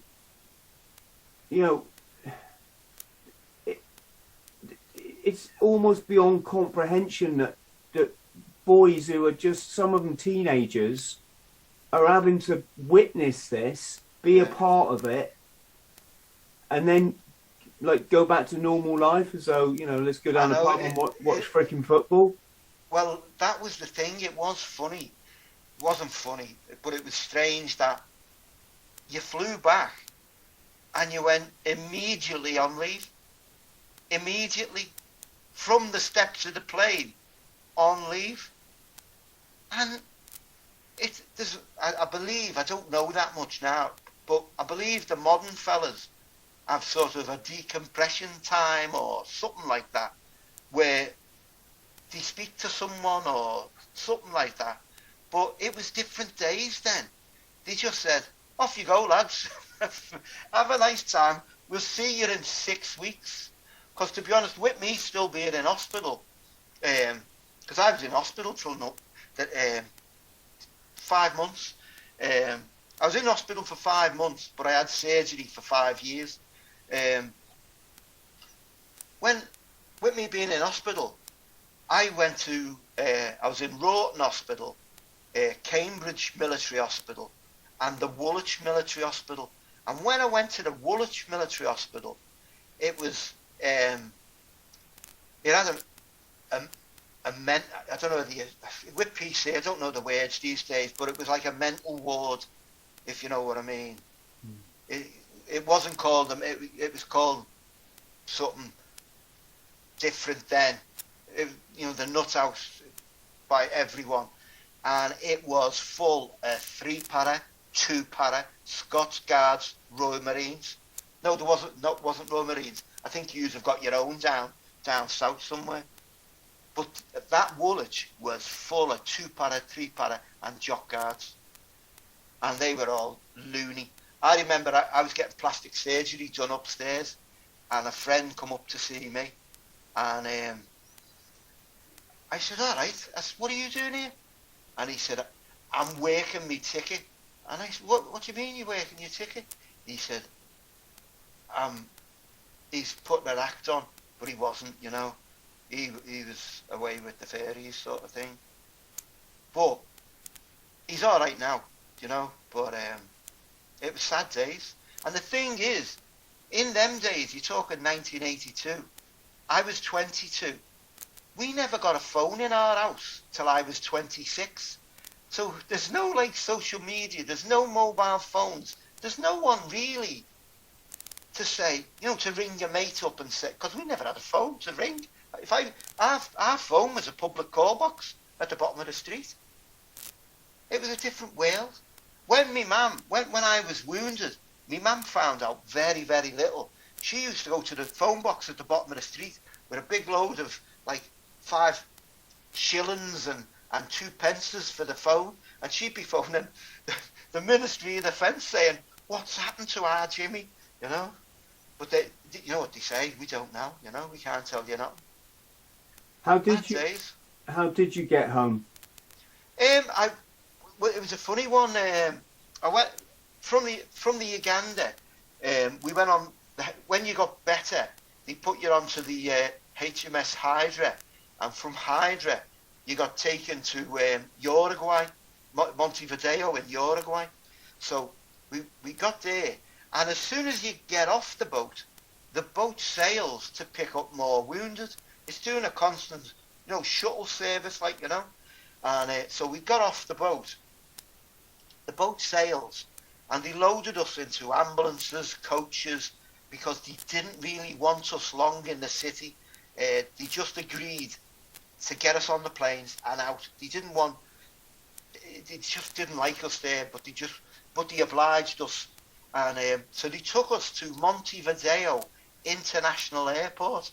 So I was thinking of something like Manchester Airport, or, you know, like a modern day airport. So we go to this airport, and it was like a shanty. There was like Mexicans with shotguns surrounding this like DC-10 that had flown in, RAF thing that had flown in. And we get on this plane, and it starts running down the runway, and there's a load of us all ill people, like, you know, and it sucked a load of chickens up off the runway and blew the engine up. The plane come to a screeching halt on the runway. They had to get us all back off the plane, and they had to put us up in a gymnasium in Montevideo while they flew another VC-10 back from the Ascension Islands to pick us up. You couldn't imagine all chickens on the runway, and it sucked them up. Because, you know, the fellas guarding the plane were like Mexican bandits. Do you know what I mean? Yeah, I've travelled a lot in that area. Uruguay was where the rugby team came from that crashed in the Andes, and they ended up having to eat the dead bodies. Well, when we were in the gymnasium, we're all ate. And I tell you who was on the same flight as me, Simon Weston. So you've got all Burns fellas, you've got fellas missing legs and all that.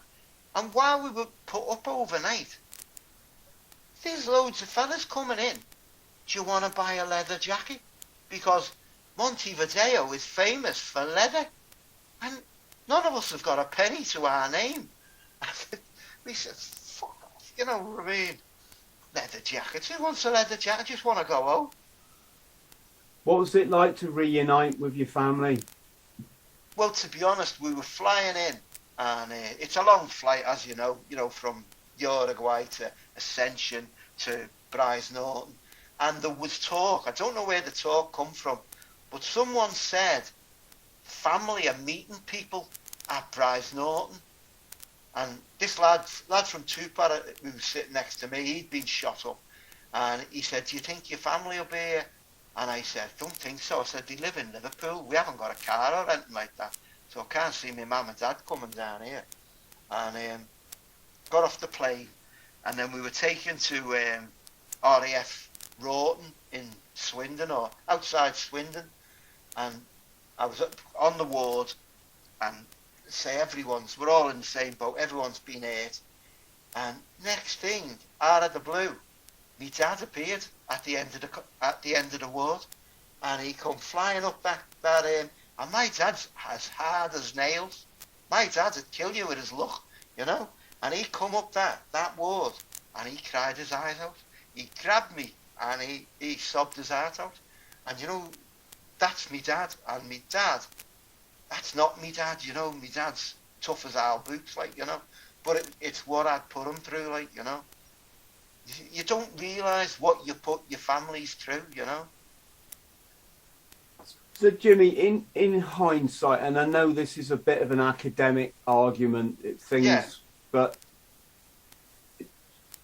should so many young men have been put through what they were put through? Should there have been a diplomatic... We tried diplomatic, it didn't work. We never started it, and in many ways it was the best thing that ever happened to them, because they were being ruled by a military junta. Death squads were going about. There was 30,000 people disappeared. You've heard of the disappeared in Argentina? Yeah.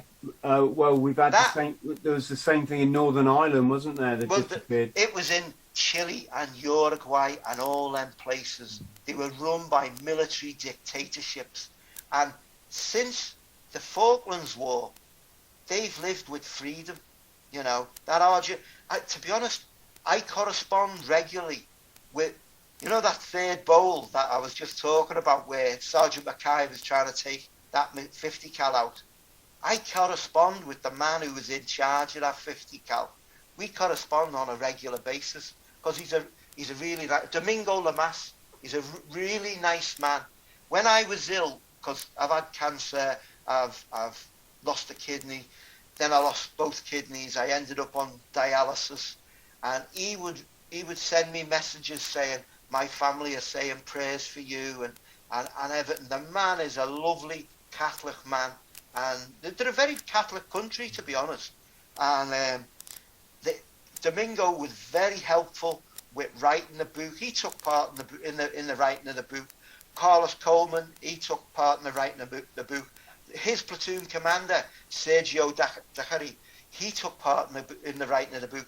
Now, Sergio, he lost his brother on the Falkland Islands, and you think he would have been a bit reluctant to take part. But that man was very helpful, you know, with maps of his machine gun positions, and, you know, just showing us where was where, you know, because it just helps with the accuracy. If you're getting it from their side, they were on there for a month, so they know where their positions were.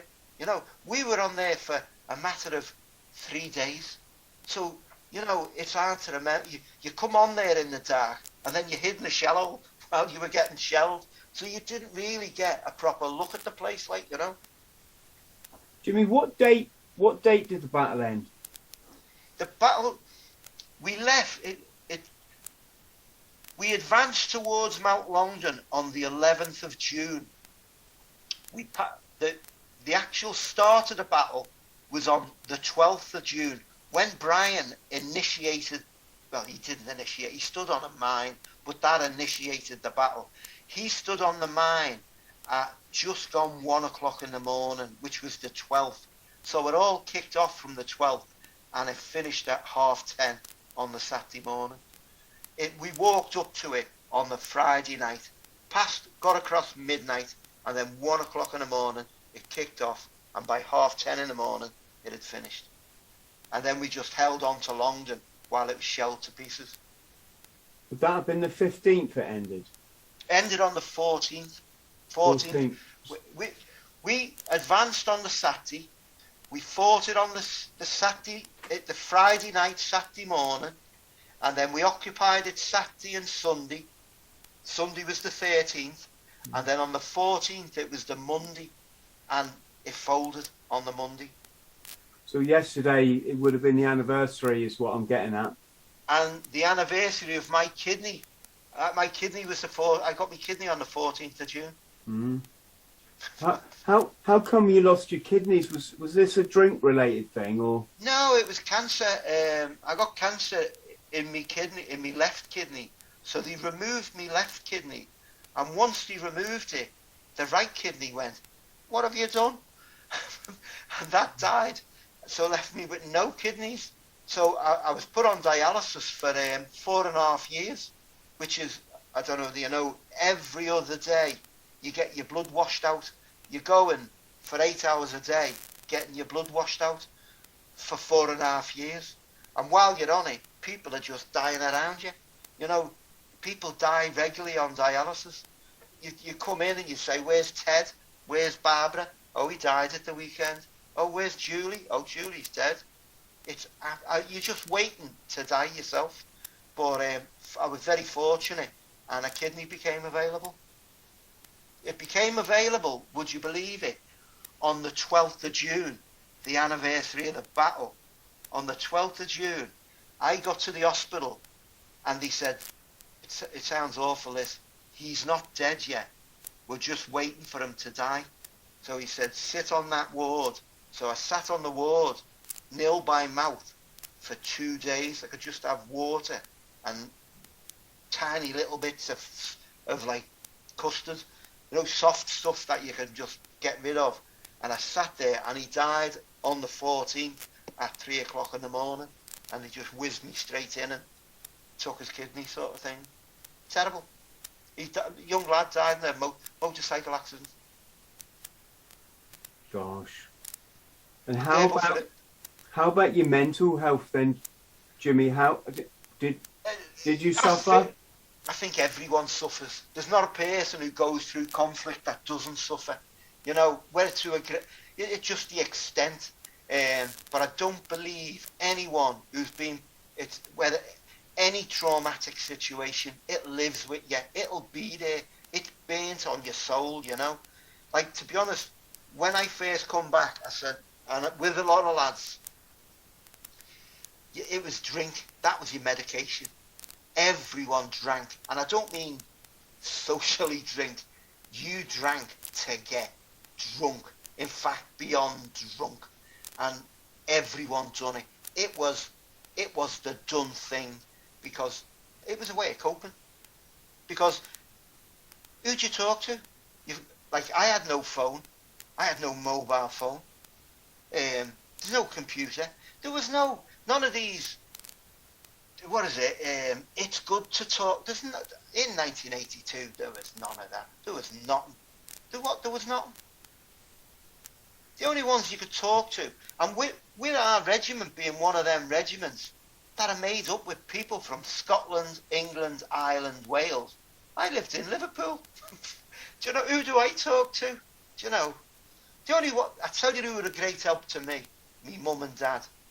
When I'd come in, drunk of a night, I could babble on to me mum and me dad, and they'd let me talk through the night.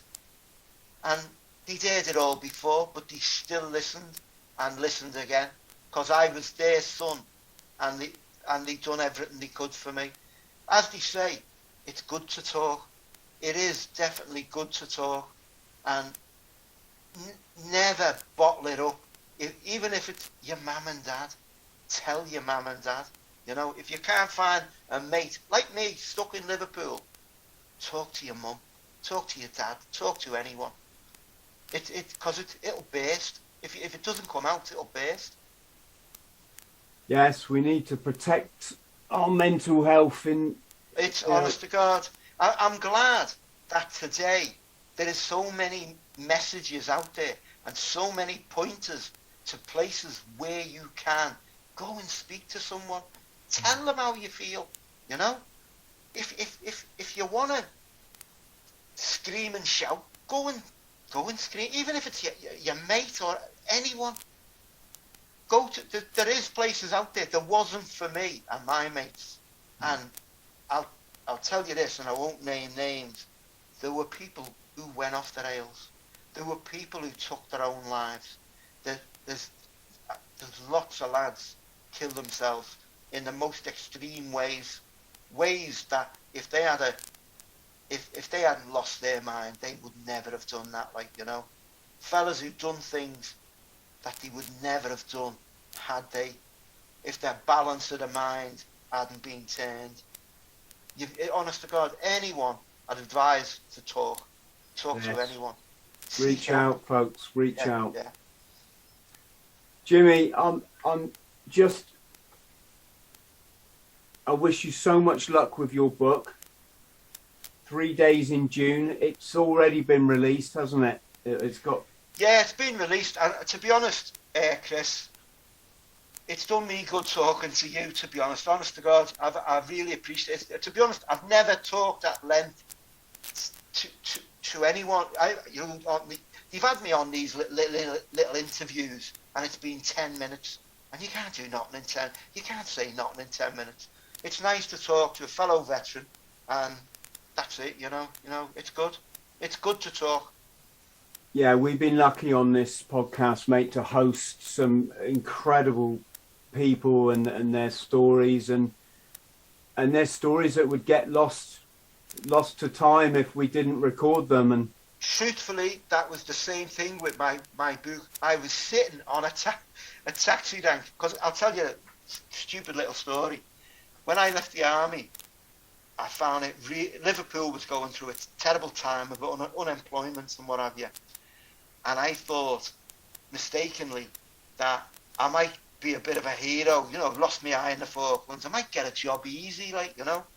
And I couldn't get a job anywhere, you know, because they didn't have the Disability Discrimination Act didn't exist then. So I applied for that many jobs and got knocked back because you've only got one eye, mate. You know, if anything happens to the other one, you know, we don't want to employ you, like, you know. And the only job I'm glad I never got, there was a job in the paper for a traffic warden, and I applied to be a traffic warden, and they said, oh no, you've got to have 2 eyes to be a traffic warden. And I said, you're putting tickets on parked cars, mate. You know, I'm not going to miss them. And I applied to be a post, because my uncle was a postman. He said, try the post office. He said, you'll get in there, and it's a job for life. And I said, all right. And he said, you've got to have 2 eyes to be a postman. I said, you're putting letters through letterbox, mate. And then a mate said, what about the taxis? Have you tried the taxis? I said, I've only got 1 eye. How am I going to get a job on the taxis? He said, my mate's got a job on the taxis, and he's only got 1 eye. And I got a job on the taxis for 23 years, driving a black cab in Liverpool with 1 eye. And you think, even I used to think, because I used to employ fellas in the end, and I thought I wouldn't employ a fella with 1 eye driving a cab, you know, because you think, because one of the drivers used to say, God, it's hard driving a cab with 1 eye. I said, how do you know? He said, I tried it the other night, closed 1 eye. I said, don't be doing it in my cab, you know. You could have a buddy system. You both, if both of you got 1 eye, you can join in a partnership and become a cab driver. Yeah.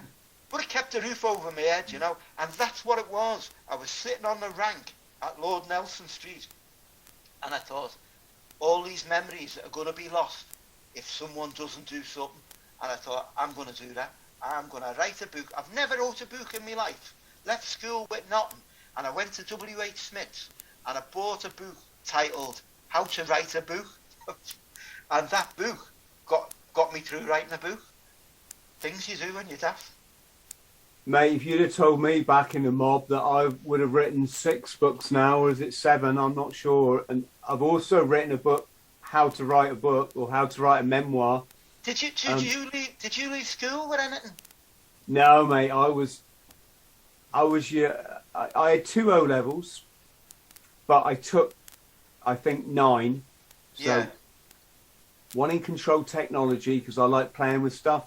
Yeah. You know, playing with gadgets, and the other was in design tech. I had a CSC in woodwork and art. And that was my total qualifications. I did 3 O-levels, or I think they were GCSEs by then in the Marines itself. Yeah.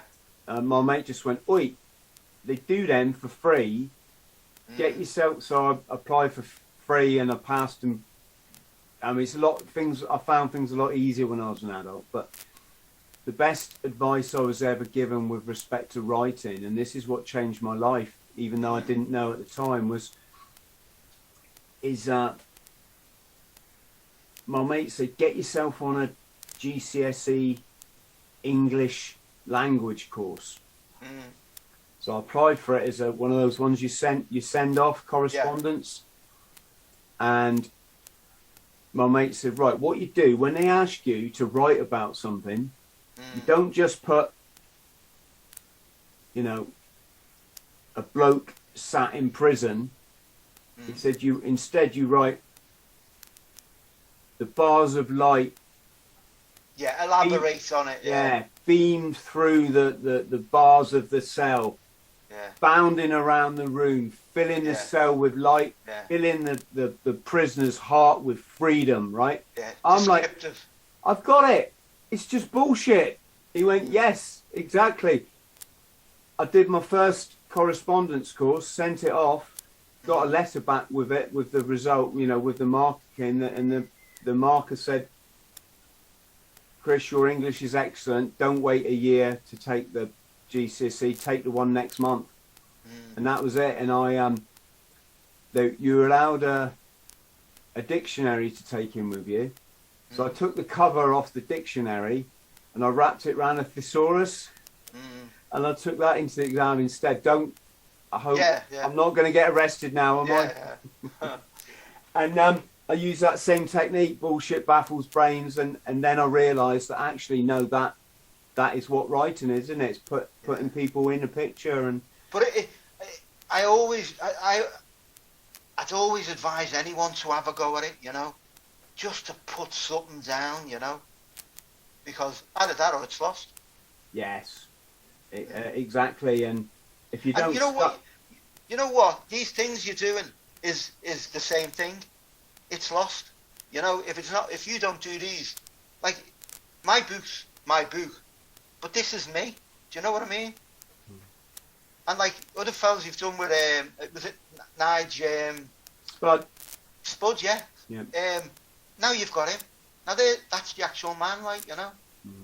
They are good. Yeah, I'm very lucky. I like to kind of. We're not a military podcast. We're just a podcast because I'm military. Yeah. It's easier to get military guests because I just ask them and they go, yeah, all right, Chris. But when you look at the other military type YouTube channels out there, they just glorify war. That's all they do. Well, I tell you what would be a good one if you could get hold of him. Mike Von Batelli, he's on Twitter, you know. He was the doctor on Mount Longdon. Wow. Can we, between us, 2 authors, are we able to spell his surname? Yeah, it's Mike Von and Bertelli. It's Bertele. Bertelli. I did that, and I'm not even writing in crayons. Look. No, but he's retired now. He was the head man in the British Army. He's done all the medics in Afghanistan. He rose to Major General or something, like, you know. He was a captain when he was on Longdon, but he's the top bloke. I interviewed him. I went down to Sandhurst. He was teaching at Sandhurst, and I said, "Can I interview you?" And he was no problem. Yeah. If you ask him, just say you've just done Jimmy O'Connell, the fella who wrote 3 Days in June, and he knows who I am. Well, he knows who I am, like, you know. Thank you, Jimmy. I'll send you his Twitter name or whatever you call it, username, so you can just get onto him, like, you know. Brilliant. Right, Jimmy, I'm going to bring this to a close because I don't want to go on too long because people won't watch it. They won't have time. Yeah, no problem. I want everybody to watch this podcast. Mate, I'm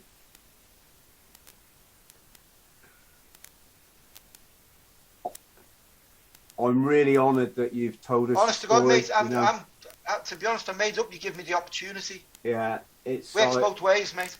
I never thought when I was back at 12 years old watching the ships come into Southampton and that I'd have the honour of talking to you guys all these years later. It's just incredible. But Bombatelli would be a good one for you. Yeah, because he's done the Falklands, so he's seen the advance in medicine through to Afghanistan.